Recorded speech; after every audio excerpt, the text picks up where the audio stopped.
Hey guys, this is Kevin for Pixavert.com. In this video, we're going to have a look at how to create a grunge border inside of Gimp. Now, I'm working in Gimp 2.10, but you should be able to achieve this effect in previous versions of Gimp. So we start off with this image, and I'm going to have a download link for the image in the description. We need to bring in a grunge texture.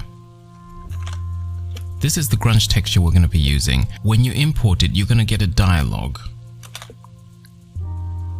The document is a PostScript document, an EPS document, and it needs to be converted into a document that Gimp can work with.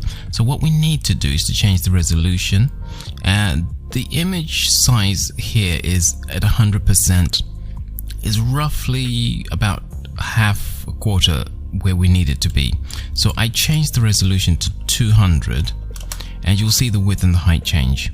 I also changed the anti-aliasing to strong and hit import, and that imports this layer that we can then use inside the other document. I'm going to hit edit, copy,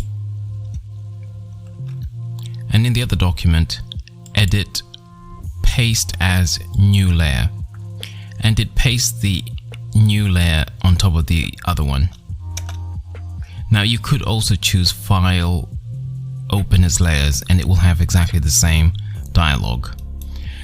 What we now need to do is to resize the grunge texture. So I'm going to use the Unify Transform tool. You can also use the scale tool in previous versions of Gimp. We click here, and what we need to do is to target these large boxes at the corner. And when they become highlighted, I'm going to click and drag.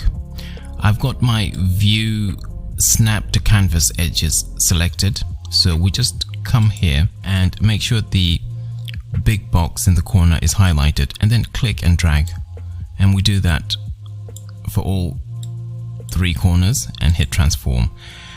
That will resize the grunge texture, and then we can change the blend mode to screen and go to colors invert. That basically gives us our grunge border, and as you can see, you can replace this image with another image and sort of use this document as a template.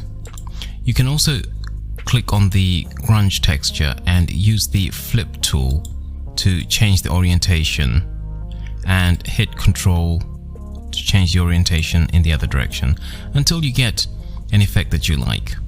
And that's basically how you create a grunge texture inside of the Gimp. I hope you found this video very useful, and go ahead and download the files and try this out. This is the simplest method of creating these sort of borders. There are other methods, and perhaps we'll look at those in future videos, but that's going to be it for right now. I hope you liked it, and hit the like button, subscribe for more videos. See you later.